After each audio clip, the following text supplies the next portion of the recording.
नमस्कार, आप देख रहे हैं न्यूज़ 24। आपके साथ मैं हूं प्रत्युष खरे। दिल्ली में मौत के आंकड़ों पर विवाद गहरा गया है। नगर निगम के तीनों मेयर ने आरोप लगाया है कि दिल्ली सरकार मौत के आंकड़े को छिपा रही है। दिल्ली में कोरोना की वजह से मौत के आंकड़ों पर सियासत गर्मा गई है। हमने अलग आंकड़ा दिया था, लगभग 200 केस वो भी हैं जिनका सस्पेक्टेड है, जो संदिग्ध है।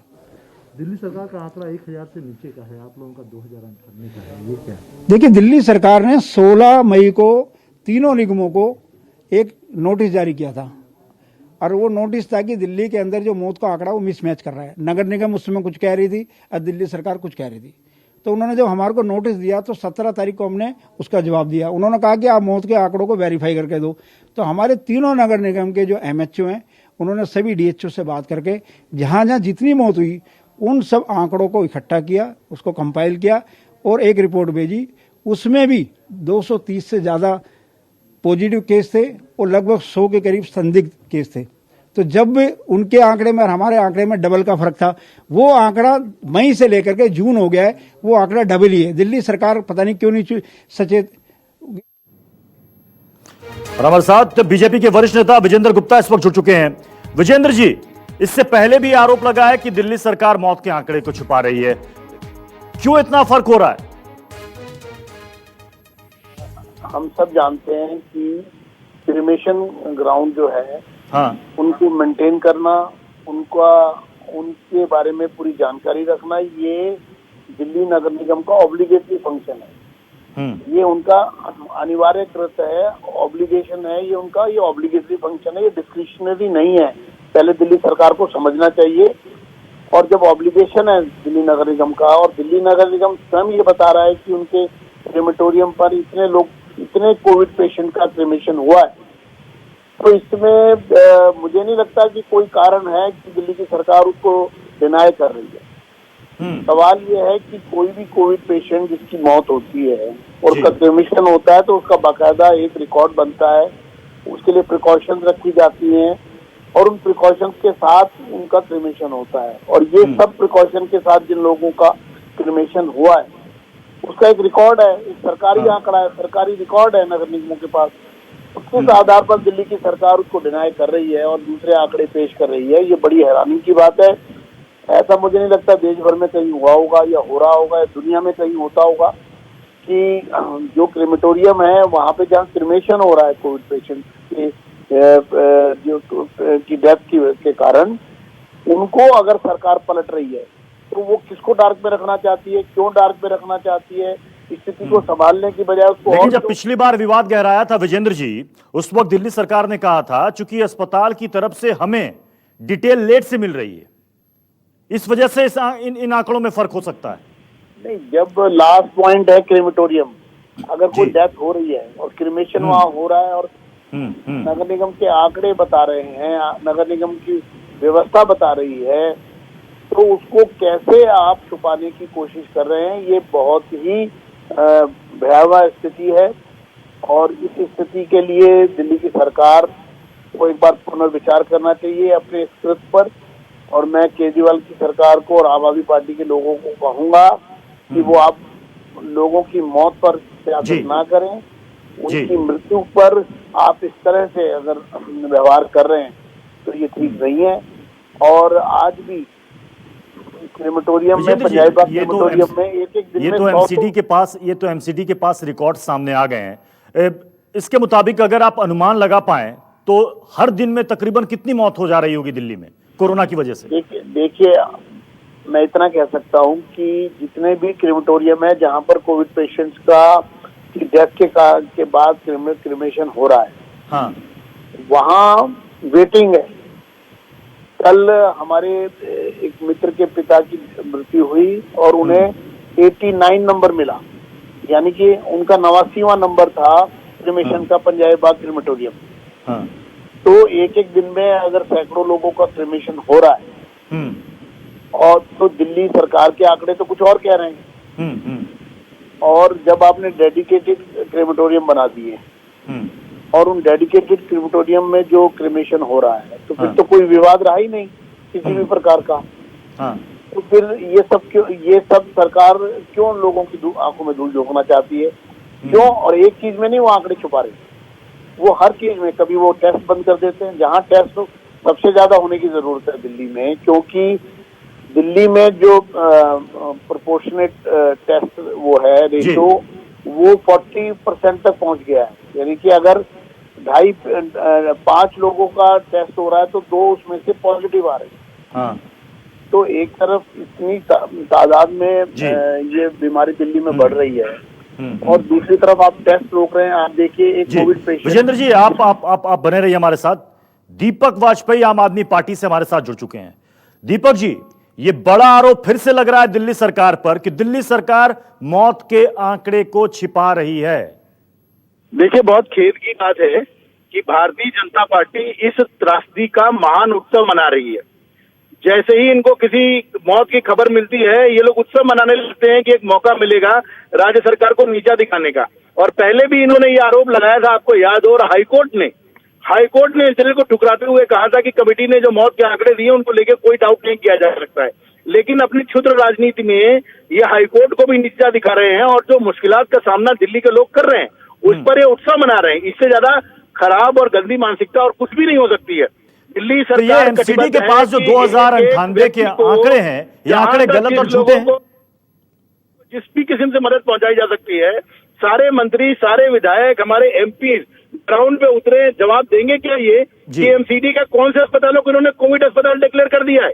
क्या ये बताएंगे कि केंद्र सरकार के पास 10,000 बेड हैं, क्या इन्होंने कोविड अस्पताल? ये जो एक सेकंड दीपक जी, ये जो आंकड़े एमसीडी की तरफ से ला करके बीजेपी बता रही है कि ये है रियल में मौत के आंकड़े, क्या ये आंकड़े गलत हैं, झूठे हैं, मनगढ़ंत हैं? गलत है। हाईकोर्ट ने कहा कि जो कमेटी, जो अपना डेथ ऑडिट कमेटी है, वो जो आंकड़े दे रही है वो सही आंकड़े हैं। इनको समझाइए कि ये मौका साथ काम करने का है, और आम लोगों की मौत और मुश्किलात पे उत्सव मनाना भारतीय जनता पार्टी बंद करे। विजेंद्र जी, मैं समझता हूँ इनको शर्म आनी आपके चाहिए। आंकड़ों पर सवाल उठा रही है आम आदमी पार्टी। ये जिस तरह की भाषा बोल रहे हैं, इनको शर्म आनी चाहिए। ये मामला दिल्ली वासियों की मौत और मुश्किलात पे उत्सव मना रहे हैं। मैं इतना कह सकता हूँ, क्षुद्र कोई बात हो नहीं इतना मैं सकती। कह सकता हूँ कि ये पेट्रोलियम पर क्रिमिनेशन हो रहा है, हो रहा है, और पूरी व्यवस्था के साथ हो रहा है। ये चीजें छुपा नहीं है। क्यों घबरा रहे हैं? मेरी बात सुनने में आपको घबराहट क्या है? लोगों तक क्यों नहीं पहुंचने देना चाहते? एक गैर जिम्मेदार राजनीतिक पार्टी की तरह पूरे देश में आप, मैं इतना कहूंगा, हजार एलईडी स्क्रीन लगा के आप पॉलिटिकल मीटिंग कर रहे हैं। कहाँ मर गई भारतीय जनता पार्टी की? जो सच्चाई है वो लोगों के सामने आनी चाहिए। सच्चाई को छुपाने की मीटिंग होता जाना, बातें करना, और इस पर आपको और आपकी पार्टी को शर्म आनी चाहिए। आप अंत्योदय की बात करते हैं, अंतिम आदमी के विकास की बात करते हैं। ये डिबेट कौन सी हो रही है? नहीं, मुझे अपनी बात पूरी करने दी जाए। मैं इतना कह सकता हूँ कि आज जितने क्रिमेटोरियम पर जो क्रिमेशन हो रहे हैं वो रिकॉर्डेड है, और वो भी एक सरकार है, नगर निगम एक स्वायत्त सरकार है। वो आंकड़े अगर जारी कर रही है तो उसको अदरवाइज लिया जाएगा। ये कौन सी जंगल राज है यहाँ? नहीं तो दीपक जी तो आपके आंकड़े को चैलेंज कर रहे हैं, कह रहे हैं कहां से आंकड़े लेकर आ गए आप? ये ना किसी राजनीतिक पार्टी का इशू है, ना किसी व्यक्ति का इशू है। ये नगर निगम के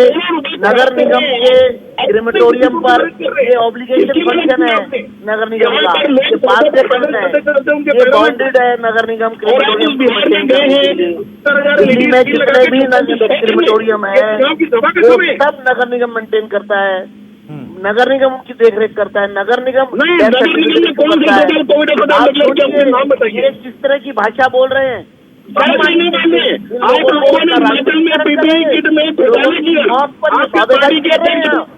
मुझे समझ नहीं आ रहा है कि मौत पर सौदेबाजी क्यों कर रहे हैं? वेंटिलेटर का के नाम पे अपने दोस्त की फैक्ट्री के उन्होंने उपकरण खरीद लिए, जो वेंटिलेटर थे। जो आंकड़े इशू हो रहे हैं, बताइए क्या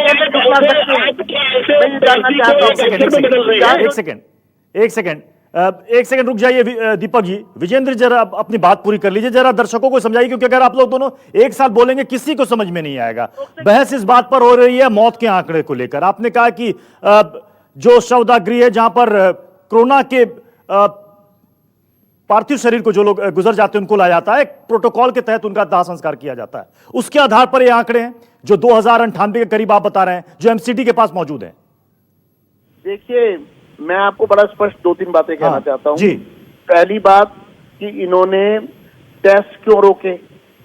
जब टेस्ट होने की आपकी जानकारी के लिए बताना चाहता हूँ, एक कोविड पेशेंट जिसको जो सस्पिशियस है, सस्पेक्ट हो रहा है, डॉक्टर एडवाइस कर रहा है जाकर आप कोविड टेस्ट कराइए, और उसके बाद वो पिलर टू पोस्ट इसलिए घूम रहा है तो इसका टेस्ट कर ले।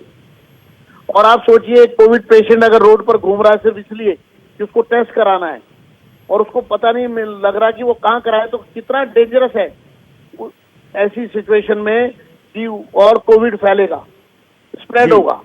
तो एक तो सबसे बड़ी लापरवाही और गैर जिम्मेदार काम किया इन्होंने टेस्ट रोककर। दूसरा, ये मौत के आंकड़े छुपा रहे हैं। और तीसरा, ये लगातार लोगों को गुमराह कर रहे हैं, पॉलिटिकल इश्यूज रेज करते हैं, पॉलिटिसाइज करते हैं, कभी अस्पतालों के नाम पर, कभी डिस्पेंसरी के नाम पर, कभी कहते हैं हमने इतनी तैयारी कर ली है, कभी कहते हैं हमारे पास कोई तैयारी नहीं है, कभी कहते हैं हमारे पास पैसा बहुत है, कभी कहते हैं हमारे पास पैसा नहीं है। ये लोग ये सब सुनने के लिए नहीं बैठे हैं। इस समय कोऑर्डिनेशन से काम होना चाहिए। नगर निगम हो, दिल्ली सरकार हो, केंद्र सरकार हो, तीनों सरकारों को आपस में एक दूसरे का पूरक बनकर काम करना चाहिए।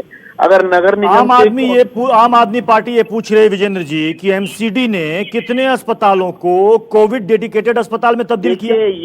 ये सब दिल्ली की सरकार ने भी 38 में से सिर्फ 2 किए हैं। ऐसा नहीं होता, हर चीज व्यवस्था से होती है, ये आपस में तालमेल से करने की जरूरत है। नगर निगम तो तालमेल नजर नहीं आ रहा। दीपक जी, क्या दिक्कत है? ये कोऑर्डिनेशन क्यों नहीं हो पा रहा है? नहीं, ये पीपीई किट का घोटाला करने के लिए सरकार में है क्या? क्या ये वेंटिलेटर का घोटाला करने के लिए सरकार में है क्या? ये जवाब देंगे कि गुजरात सरकार ने वेंटिलेटर का घोटाला किया कि नहीं किया? हिमाचल प्रदेश में इनकी पार्टी का अध्यक्ष पीपीई के घोटाले में हटाया गया कि नहीं हटाया गया? दिल्ली में इन्होंने एक भी बेड कोविड के लिए, कोविड पेशेंट के लिए रिजर्व नहीं किया।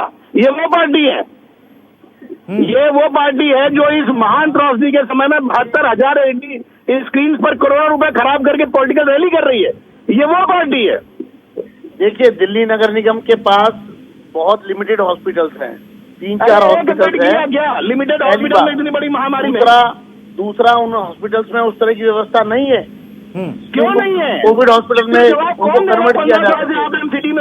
वहाँ पर व्यवस्था करने अगर कोविड और नॉन कोविड पेशेंट को एक साथ रख दिया जाएगा तो आप समझिए कि कितनी बड़ी त्रासदी होगी। आपको डेडिकेटेड हॉस्पिटल बनाने पड़ेंगे, और डेडिकेटेड हॉस्पिटल बनाने की जिम्मेदारी दिल्ली की सरकार की है। ये जिस तरह की यहाँ लक्ष्यदार बातें करके अपनी जिम्मेदारी से भाग रहे हैं, एक सरकार और नगर निगम पे आरोप लगाकर अपनी जिम्मेदारी से बचने की कोशिश करे, ये बिल्कुल बर्दाश्त नहीं होगा। दीपक जी, जो सरकारी अस्पतालों का ढांचा है दिल्ली में, चाहे वो केंद्र सरकार के अधीन हो या दिल्ली सरकार के अधीन हो, क्या आपको लगता है कि आज की तारीख में जब हम जून 11 को बात कर रहे हैं तो क्या इतनी संख्या में, जैसा कि 5.5 लाख ये आशंका जाहिर की जा रही है कि जुलाई तक पेशेंट पहुंच जाएंगे, उसके लिए क्या 1.5 लाख बेड सरकारी अस्पतालों के अपने बलबूते पर हो जाएगा क्या? भाई 13,500 बेड केंद्र सरकार और एमसीडी के पास है। इनसे पूछिए कि एक भी बेड कोविड के लिए इन्होंने डेडिकेट क्यों नहीं किया। कह रहे हैं एमसीडी के अस्पतालों में सुविधाएं नहीं, तो क्या एम्स, आरएमएल और सफदरजंग में भी सुविधाएं नहीं है क्या? और 15 साल जो इन्होंने घोटाले किए एमसीडी में, ये एक अस्पताल क्यों नहीं खड़ा कर पाए जिसमें सुविधाएं होती? इसकी दोष का जवाहरलाल नेहरू जी के ऊपर रखेंगे? ये मतलब ये इनकी क्या जिम्मेदारी है? आपके विजेंद्र जी देखिए, 25 मार्च से लॉकडाउन हुआ और आज हम जून में बात कर रहे हैं। इतना पीरियड तो मिल गया, कम से कम एमसीडी के कुछ एक अस्पताल तो कोविड डेडिकेटेड अस्पताल में तब्दील किए जा सकते थे। ये देखिए, आपके इतने महत्वपूर्ण सवाल का अगर जवाब आरोपों पर आता है तो इसका मतलब सरकार की तैयारी नहीं है। ये आरोप प्रत्यारोप वही टीम करती है जो अपनी जिम्मेदारी से भागती है। हमेशा जो सत्ता में है, सरकार में है, वो जवाबदेह है। और मेरा साफ रूप से कहना है कि ये जो कुछ भाषा बोली जा रही है, हेलो जी जी, जो भाषा बोली जा रही है ये जिम्मेदारी वाली भाषा नहीं है। इसका मतलब साफ है कि आपकी तैयारी नहीं है। जब आप आरोप लगाने पे उतर आए, आपने पूछा आपकी कितनी तैयारी, 5.5 लाख पेशेंट की आपने बात की है, आपकी क्या तैयारी है, तो ये इसका सीधा सीधा जवाब है हमारी ये तैयारी है। आप कहते हैं कि स्वास्थ्य हमारा स्टेट सब्जेक्ट है, ये तो संवैधानिक व्यवस्था में स्टेट सब्जेक्ट जी। है, लेकिन स्वास्थ्य सेवाओं पर अगर आप नगर निगमों का बजट रोक लोगे, उनको पैसा नहीं दोगे, उनको कुचलोगे, और जब आपदा यानी आएगी विजेंद्र तो जी आप- विजेंद्र जी यानी कि ये चीज एक साफ हो गई कि इस वक्त चाह करके भी एमसीडी अपने अस्पतालों को कोविड डेडिकेटेड अस्पताल में तब्दील नहीं कर सकता। दोनों सरकारें आपस में बात करिए। हाँ, अगर वो बात करेंगे तो ऐसा तब्दील हो जाएगा। 38 हॉस्पिटल, आपके 38 बड़े हॉस्पिटल है आपके पास दिल्ली में, उसके बाद सारे प्राइवेट हॉस्पिटल्स आपके अंडर है सैकड़ों की तादाद में, हाँ। और नगर निगम के पास मुश्किल से 4-5 हॉस्पिटल्स हैं, और वो भी डेडिकेटेड बन सकते हैं कि नहीं बन सकते हैं, ये तो व्यवस्था का प्रश्न है। लेकिन आप अपनी आप 38 में से सिर्फ 2 हॉस्पिटल डेडिकेटेड बनाएंगे, और फिर उसके बाद आप सवाल खड़े करेंगे दूसरों के जी। ऊपर। तो ये कौन, कभी कहेंगे बाहर से आ रहे हैं पेशेंट, कभी कह रहे हैं अंदर से आ रहे हैं पेशेंट, कभी कहते हैं दिल्ली वाले को भी लेकिन अपना। एक बात तो साफ है कि जब तक दिल्ली सरकार, केंद्र सरकार और एमसीडी के जितने भी अस्पताल हैं और साथ साथ निजी अस्पताल सब एक साथ नहीं मिलेंगे, दिल्ली वालों की जो जनसंख्या पॉपुलेशन है जिस हिसाब से वो संक्रमित हो रहे हैं, उनको शायद इलाज नहीं मिल पाएगा। बहुत बहुत शुक्रिया विजेंद्र जी और दीपक जी हमारे साथ जुड़ने के लिए।